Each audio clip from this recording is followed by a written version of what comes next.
राहुल गांधींची भिवंडी न्यायालयात हजेरी. आरएसएस अवमान प्रकरणी नवीन जामीनदार सादर. हर्षवर्धन सपकाळ आता राहुल गांधींचे नवीन जामीनदार.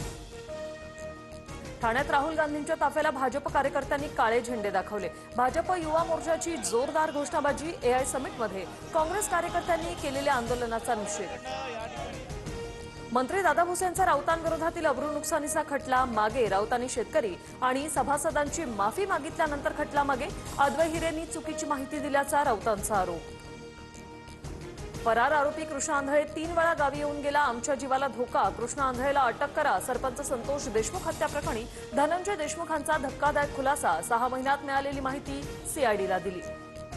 देशमुख कुटुंबियांच्या जीवाला धोका. धनंजय देशमुखांच्या आरोपांची गृह मंत्रालयाने दखल घ्यावी. जरांगेंची मागणी. तर पोलिसच आरोपी कृष्णा आंधळेचा बचाव करते. प्रकाश सोळंकेंचा आरोप. रोहित पवारांकडून केंद्रीय उड्डाण मंत्री राममोहन नायडू यांच्या राजीनाम्याची मागणी. पंतप्रधान मोदींना पत्र लिहिणार. नायडूंच्या पक्षाचे बीएसआर कंपनीसोबत चांगले संबंध असल्याचा आरोप करत निष्पक्ष तपासावर रोहित पवारांकडून शंका व्यक्त. बीएसआर कंपनीमागे प्रभावशाली लोकांचा हात. पंतप्रधान मोदी आणि अमित शहाच अजितदादांना न्याय देऊ शकतात. रोहित पवारांना विश्वास. तर ब्लॅक बॉक्सबाबत दिशाभूल केली जात असल्याचा आरोप.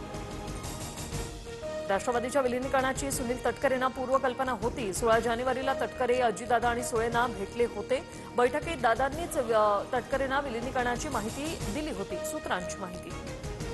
विलिनीकरणानंतर पक्षाची जबाबदारी अजित पवारांना देऊन शरद पवार राजकारणातून अलिप्त होणार होते. मात्र पवारांनी पुन्हा राज्यसभेवर जाण्याचा दादांचा आग्रह होता. सूत्रांची माहिती.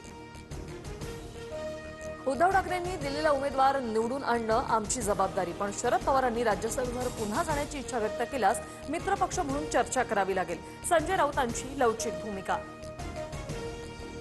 किल्ले शिवनेरीवरील कार्यक्रमादरम्यानच्या वर्तनामुळे भाजपच्या आशा बुचके सोशल मीडियावर ट्रोल.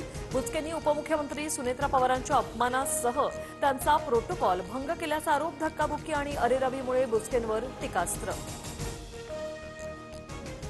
ठाकरेंच्या शिवसेनेमुळे चंद्रपुरात काँग्रेसचा महापौर झाला नाही हे सत्य. चंद्रपूरमधील सत्ता संघर्षावरून हर्षवर्धन सपकाळ यांचं भाष्य.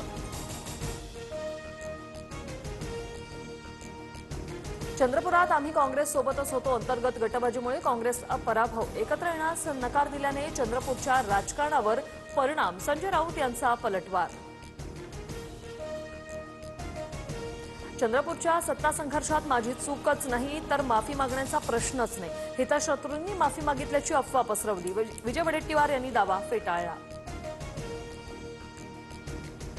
राज्याचं अर्थसंकल्पीय अधिवेशनही विरोधी पक्षनेत्याविनाच होणार. विधानसभेनंतर आता परिषदेचंही विरोधी पक्षनेतेपद रिक्त. 10% निकष पूर्ण होत नसल्याने काँग्रेसचा दावा रखडला. मनोज जरांगेंचा बुलढाण्यातील चिखला गावाचा नागरिकांशी संवाद. शिवजयंतीला शिवरायांच्या पुतळ्यावरून झाला होता वाद. वरिष्ठ अधिकाऱ्यांसह पोलिसांचा तगडा बंदोबस्त.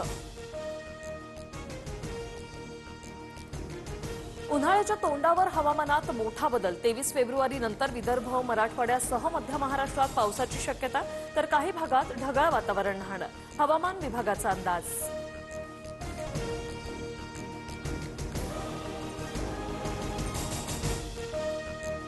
शिर्डीत धर्मांतराचा प्रयत्न करणाऱ्या तरुणाला अटक. 15 वर्षीय अल्पवयीन मुलीवर धर्मांतर आणि लग्नासाठी दबाव. मुख्य आरोपी इरफान शेखला अटक. पॉक्सो कायद्याअंतर्गत गुन्हा दाखल. गोरगरीब महिलांना आमिष दाखवून अंडाशयाची तस्करी. बदलापूर पोलिसांकडून 3 महिलांना अटक. वैद्यकीय अधिकाऱ्यांशी संपर्क साधल्यानंतर हा प्रकार उघडकीस. छत्रपती संभाजीनगरच्या पैठणमध्ये कॉपीमुक्त अभियानाचे धिंडवडे. पहिल्याच पेपरला पोलिसांसमोर उघडपणे कॉपी. Video viral.